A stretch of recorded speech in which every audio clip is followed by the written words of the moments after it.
Hello दोस्तों, आज के इस कहानी में आप सभी का स्वागत है। यह बात मेरी और मेरी नौकरानी के बीच की है। जब मैं शहर में काम कर रहा था, तभी मेरी पत्नी ने एक दिन मुझसे कहा, सुनो, अब मुझे काम करने में बहुत ज़्यादा परेशानी होती है, इसलिए मैं चाहती हूँ कि कुछ महीनों के लिए एक नौकरानी रख लूँ। मैंने कहा, ठीक है, तुमको जो सही लगे तुम वह करो। दरअसल अभी मेरी बीवी एक बच्चे की माँ बनने वाली है, इसलिए अभी उसको काम करने में दिक्कतें होती हैं। मेरी शादी को अभी 4 साल हो गए हैं और अपने घर में सिर्फ कुछ महीने ही रुका हूँ। इसके बाद मुझे शहर आना पड़ा। मेरी बीवी मुझे बहुत ज़्यादा चाहती है, फिर भी शहर में कभी कभी मैं क्रिकेट मैच खेल लेता हूँ क्योंकि मैं बर्दाश्त नहीं कर सकता हूँ, लेकिन अपनी बीवी का ख्याल बहुत ज़्यादा रखता हूँ।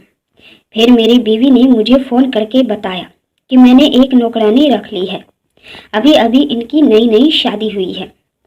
वह अपने पति से परेशान होकर मजबूरी में घर का काम करेगी। मैंने कहा, ठीक है, अपने हिसाब से देख लो और ऐसी बात है तो उसे अच्छी खासी पेमेंट भी दे देना। मेरी बीवी ने उस नौकरानी को अपने ही घर के सदस्य की तरह व्यवहार करती और अपना हर सुख दुख बांट लेती। मेरा भी इस समय कुछ दिन से काम बहुत कम चल रहा था, इसलिए थोड़ा घाटा हो रहा था। फिर भी मैं खुश था, क्योंकि बिजनेस में तो कभी घाटा और कभी फायदा तो होता ही रहता है। एक दिन अचानक से मेरी बीवी का फोन आया और वह रोते हुए बोली, सुनो, मुझे आपकी याद बहुत ज़्यादा आ रही है और उलझन बहुत हो रही है, इसलिए तुम जितनी जल्दी हो सके कुछ दिनों के लिए घर आ जाओ। यह तो अभी संभव नहीं है, अभी तो पूरे महीने है। वह बोली, फिर भी कोशिश करो, अगर आ सकती हो तो। मैंने कहा, तुम समझने की कोशिश करो। फिर वह मान गई। मैं भी मिलने के लिए उतावला हो रहा था। मैंने किसी तरह 1 महीने गुजारे और उसके अगले दिन ही मैंने तैयारी बना ली। यह बात मैंने अपनी बीवी से नहीं बताया, क्योंकि मैं उसे सरप्राइज देना चाहता था और उसे पीछे से पकड़कर अपनी बाहों में भरना चाहता था। मेरे मन में तरह तरह के ख्वाब आ रहे थे। आज मैं बहुत खुश था। अगले दिन मैं अपने घर पहुंच गया। देखा तो दरवाजा खुले थे। मैं अंदर गया तो नौकरानी ने मुझे देख लिया। जैसे वो बोलने लगी, मैं तुरंत जाकर उसका मुंह दबा लिया। वह शायद अभी मुझे नहीं जानती थी। मैंने उसे अपनी सारी जानकारी दिया और उससे कहा, अभी अपनी मालकिन को कुछ मत बताना। उसके बाद वह मुस्कुराने लगी। फिर मैं धीरे से जाकर अपनी बीवी को पीछे से पकड़ लिया। वह अचानक से चिल्ला उठी, क्योंकि उसने सोचा पता नहीं कौन आ गया। जैसे ही उसने पीछे मुड़कर देखा तो तुरंत ही लिपट गई और रोने लगी। उसकी आंखों से खुशी के आंसू निकल रहे थे। यह सब नौकरानी देख रही थी। पता नहीं उसे क्या हो गया, वह भी रोने लगी। मेरी बीवी ने सारे काम छोड़कर मुझे काफी देर तक पकड़ी रही। मैं नौकरानी को देखा जा रहा था। शायद वह भी ऐसा ही चाहती थी, लेकिन जैसा कि मेरी बीवी ने बताया था कि वह अपने पति से परेशान थी, वह अभी मुझे देख रही थी। उसके बाद मेरी बीवी जाकर आराम करने लगी और मैं जाकर बाथरूम में नहाने लगा। बाथरूम के बाहर ही नौकरानी काम कर रही थी। मैंने उसे टॉवल मांगा, उसने मुझे टॉवल दिया और जाने लगी। मैंने उसको पकड़ लिया। वो खुद को मुझसे छुड़ाने लगी और बोली, साहब, मालकिन को पता चला तो मुझे काम से निकाल देगी। मैंने कहा, अरे कुछ नहीं होगा। मैं उसे पकड़कर गेम खेलना शुरू कर दी। उसको भी बहुत अच्छा लग रहा था, क्योंकि उसका पति उसके गेम खेलने के बजाय इधर उधर ही घूमता रहता था।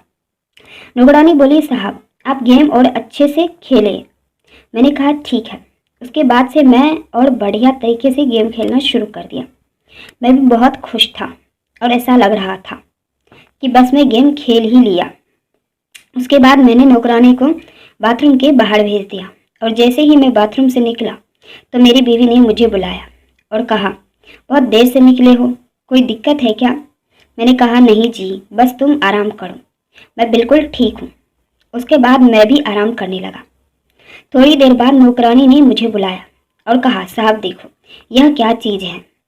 मेरी बीवी ने कहा, चले जाओ, जाकर देखो क्या बात है।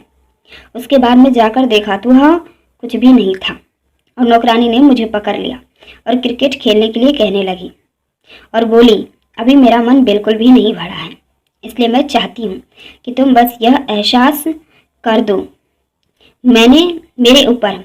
मैंने कहा, एहसान वाली कोई बात नहीं है, तुम मुझे बहुत अच्छी लगती हो, इसलिए मैं यह काम ज़रूर करूँगा। फिर मैं कमरा बंद कर लिया और नौकरानी के साथ दाल पकाना शुरू कर दी। अब मुझे बहुत अच्छा लग रहा था।